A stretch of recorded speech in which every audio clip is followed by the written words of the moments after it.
Hey everyone, I'm Shalaka Pawar and you are watching The True Gourmand. And in today's episode, I have come up with an amazing party appetizer recipe which looks fancy and is super simple.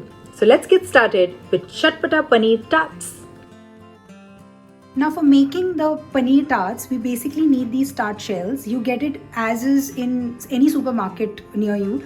If you don't want to buy these, you can also make these tarts at home. And if you want the recipe on how to make these tarts at home, just let me know in the comment section and I'll put up a video of how to make tart shells. If you don't want to make it, don't want to buy it, don't worry. You can make the same recipe with a bread and eat it as a sandwich. But tart is fancy and one of the great appetizers that you can serve in a party. So these are these pretty looking small tart shells that I've got. Now I'm going to keep this aside for some time and start working on the filling that we want. Now for the filling, I'm first going to add in some oil. If you have some mustard oil, add like half a teaspoon of mustard oil also. It'll bring some nice depth to the flavor. Now in this, I'm going to add around a teaspoon of Kashmiri red chili powder. This is not very spicy. Mix it well.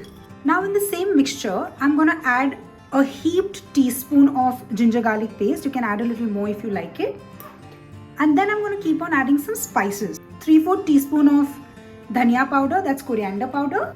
Half a teaspoon of jeera powder, that's cumin powder. Some regular salt, some black salt, some garam masala, and mix this really well. Now once this is mixed well, I'm going to add pieces of paneer. I've cut these paneer into very small cubes. This is because our tart shells are small, so we want them to fit in our tart shells properly. So here goes in around 200 to 250 grams of paneer. Along with paneer, I'm also going to add some veggies. I have some small cut onion, I have green capsicum, I have some tomatoes. Just add as per your liking. If you like corn, you can add corn to this. You like red and yellow bell pepper, feel free to add all of that. And now I'm just going to mix this well and marinate it in the masala that we've just added.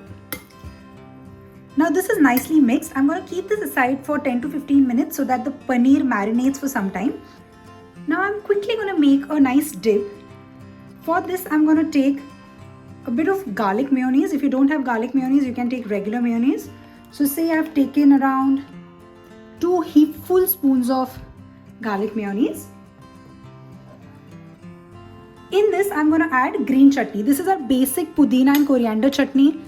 I've mentioned this recipe quite a few times, but if you still want to know how to do this, it's like a cup of coriander, half a cup of pudina, some lime juice, 5 to 6 cloves of garlic, oil, salt, and you're done. So I'm just going to mix this well. This will become like a mint mayo dip. Our dip is nice and ready. Now let's move on to the next stage. Now for the next stage, I'm going to heat up some pan and add around 2 teaspoons of oil in this. And once the oil is heated, I'm going to add our paneer marination. So here goes in all the paneer. We don't need to cook the vegetables, we just need to cook the masala. So I'm going to cook it for around say 4 to 5 minutes till I see the masala cooked completely. The raw smell goes away. The raw smell of ginger garlic paste is completely gone, and if you see, it's also started releasing oil. See here? So this is well cooked. Now at this stage, I'm going to take around half a teaspoon of kasuri methi. Just crush it really well and add it to my paneer. Mix this well for around 10 seconds or so. And at this stage, just switch off the gas.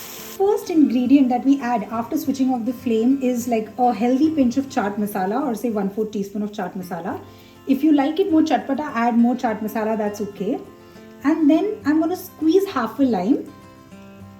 We want this to be really chatpata and nice, and hence we're putting all of this. And then add some chopped coriander. That's it. Mix this well. Now our mixture is completely ready. We're going to let this cool down for around 5 to 10 minutes before we start filling it in our tarts. Next stage is to basically keep all these tarts in our baking tray and then add this mint mayo dip that we prepared at the bottom of all these tarts. I'm going to add the paneer that we prepared. So just going to fill all the tarts with paneer. Now once these tarts are beautifully filled, this is sort of done, but of course you have to add that extra amazing fancy touch, and for that you need grated cheese. Well, you can use mozzarella, cheddar, anything, but I'm using regular processed cheese here. And I'm just going to top all these tarts with some cheese.